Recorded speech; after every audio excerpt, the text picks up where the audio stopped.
નમસ્કાર દોસ્તો. મજૂરી કામ કરતા એક સામાન્ય પરિવારના યુવકે ઓનલાઈન ગેમ્સ રમીને જીત્યા 1 કરોડ રૂપિયા. હીરા ઘસવાનું કામ કરતા એક સામાન્ય યુવકે ઓનલાઈન ગેમ પરથી મેળવ્યા 10 લાખ રૂપિયા. ભારતની સૌથી મોટી online real money game. Sign up કરો અને મેળવો 100% સુધીનું બોનસ.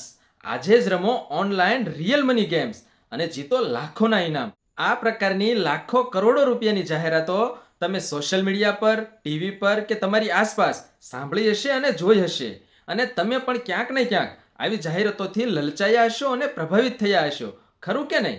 પરંતુ હવે આવી લોભામણી જાહેરાતો તમને સાંભળવા મળશે નહીં, કારણ કે સરકાર દ્વારા તમામ પ્રકારની રિયલ મની ગેમ્સ ઉપર કાયદાથી પ્રતિબંધ મૂકી દેવામાં આવ્યો છે. આ પ્રતિબંધથી એટલે કે આ ગેમ્સ બંધ થઈ ગઈ છે એ વાત તો તમે જાણતા જ હશો, પરંતુ કયા કાયદા દ્વારા આના ઉપર પ્રતિબંધ મૂકવામાં આવ્યો છે, એ કાયદો ક્યારે અને કેવી રીતે બનાવવામાં આવ્યો, આ કાયદામાં શું જોગવાઈ થયેલી છે, તેનાથી દેશ અને સમાજ ઉપર શું અસરો થવાની છે, અને સૌથી અગત્યની બાબત કે આ કાયદો બનાવવાની જરૂરિયાત કેમ ઊભી થઈ, એ બાબતોથી તમે અજાણ હશો. આ તમામ પ્રકારના સવાલોના જવાબ મેળવવા માટે વિડીયોને અંત સુધી જોજો. વિડીયો ગમે તો તેને લાઈક અને શેર કરજો.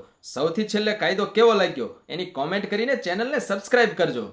હવે ઓનલાઈન રિયલ મની ગેમ્સના કાયદા વિશે આવો જાણીએ.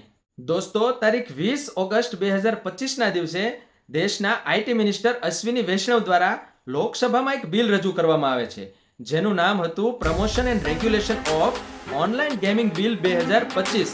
આ બિલ રજૂ થતાની સાથે જ તેને લોકસભામાંથી પાસ કરી દેવામાં આવે છે અને બીજા જ દિવસે એટલે કે 21 ઓગસ્ટ 2025ના દિવસે આ બિલને રાજ્યસભામાંથી પણ પસાર કરી દેવામાં આવે છે. હવે આ બિલને કાયદો બનવા માટે જરૂરી હતું કે દેશના રાષ્ટ્રપતિ આ બિલને મંજૂરી આપે. તારીખ 22 ઓગસ્ટ 2025ના દિવસે માન્ય રાષ્ટ્રપતિ આ બિલને મંજૂરી આપે છે અને આ bill promotion and regulation of online gaming act 2025 બની જાય છે. આ કાયદો બનતાની સાથે જ તમામ પ્રકારની ઓનલાઈન રિયલ મની ગેમ્સ ઉપર પ્રતિબંધ લાગી ગયો છે, કારણ કે તેમાં સ્પષ્ટ જોગવાઈ કરવામાં આવી છે કે આ કાયદો સુરક્ષિત ડિજિટલ મનોરંજનને પ્રોત્સાહન પૂરું પાડે છે, પરંતુ નાણાકીય જોખમો સાથે જોડાયેલી હાનિકારક ગેમ્સ પર પ્રતિબંધ લગાવે છે. આ કાયદો સમગ્ર ભારતમાં અને ભારત બહારથી ઓપરેટ થતી પણ ભારતમાં રમાતી આવી તમામ રિયલ મની ગેમ્સ પર લાગુ થશે.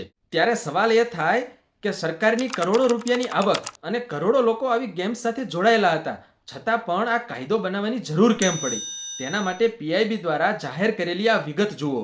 એક અંદાજ મુજબ દેશના 45 કરોડ લોકો આવી ગેમ્સથી નકારાત્મક રીતે પ્રભાવિત થયા છે અને તેનાથી 20,000 કરોડથી વધુનું નુકસાન સહન કરી રહ્યા છે. જી હા દોસ્તો, રિયલ મની ગેમ્સમાં લાગતી એડિક્સ ટેકનિક એટલે કે તેની ડિઝાઇન અને મિકેનિઝમના કારણે લોકો આવી ગેમ્સ રમવા માટે વારંવાર પ્રેરાય છે અને તેને તેની લત લાગી જાય છે.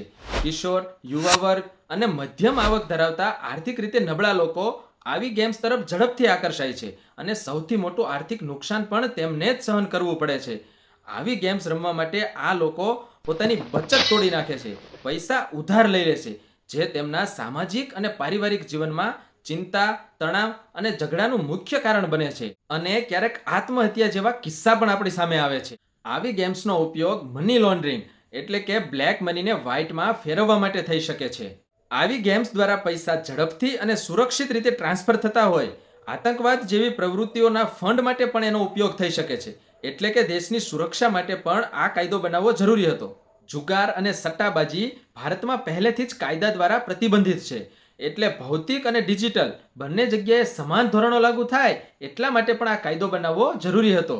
હવે કાયદો બન્યા પછી જો કોઈ ઓનલાઈન રિયલ મની ગેમને ઓફર કરે છે કે સુવિધા આપે છે તો કાયદા દ્વારા તેને 3 વર્ષ સુધીની કેદ અને 1 કરોડ રૂપિયા સુધીનો દંડ થઈ શકે છે. જો કોઈના દ્વારા આવી ગેમ્સની જાહેરાત કરવામાં આવે છે તો તેને 2 વર્ષ સુધીની કેદ અને 50 લાખ સુધીનો દંડ થઈ શકે છે. જો બીજી વખત કોઈના દ્વારા આવો ગુનો કરવામાં આવશે તો તેને 5 વર્ષ સુધીની કેદ અને 2 કરોડ રૂપિયા સુધીનો દંડ થઈ શકે છે અને આ તમામ ગુનાઓ બિનજામીનપાત્ર હશે. આમ તો ભારતમાં ઓનલાઈન ગેમિંગ ક્ષેત્ર ડિજિટલ અને સર્જનાત્મક અર્થતંત્રના સૌથી ઝડપથી વિકસતા ક્ષેત્રોમાંનું એક છે. આ ક્ષેત્ર નવીન રોજગારી સર્જન અને મનોરંજન માટે પુષ્કળ તકો પૂરી પાડે છે અને તેથી જ આ કાયદામાં ઓનલાઈન રિયલ ગેમ્સ પર પ્રતિબંધ મૂકવાની સાથે જ ઈ સ્પોર્ટ્સ અને સ્કિલ આધારિત ગેમ્સને પ્રોત્સાહન આપવામાં આવ્યું છે.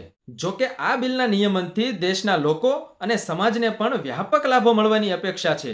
દેશના લોકો અને યુવાનો પોતાના પૈસા અને સમય કોઈ સર્જનાત્મક પ્રવૃત્તિ પાછળ વાપરશે, જેથી તેમનો આત્મવિશ્વાસ વધતા યુવાનો વધુ સશક્ત બનશે. દેશના લોકો અને યુવાનો આર્થિક સંકટથી બચી જશે અને દેશના તમામ નાગરિકોને એક સુરક્ષિત ડિજિટલ વાતાવરણ મળશે. દેશની આ નીતિ વિશ્વ માટે એક ઉદાહરણરૂપ બનશે, જે વૈશ્વિક દ્રષ્ટિએ ડિજિટલ ક્ષેત્રમાં ભારતને વધુ મજબૂત બનાવશે. એકંદરે આ કાયદો દેશના લોકોને ઓનલાઈન ગેમ્સના જોખમોથી બચાવવા માટેનું એક સીમાચિહ્નરૂપ પગલું કહી શકાય. તો દોસ્તો, તમે આ કાયદા વિશે શું કહેવા માંગો છો એ કોમેન્ટમાં જરૂરથી જણાવજો. વિડીયોને લાઈક શેર કરી ચેનલને સબસ્ક્રાઇબ કરજો. ફરી મળીશું નવી માહિતી સાથે નવા વિડીયોમાં. ધન્યવાદ.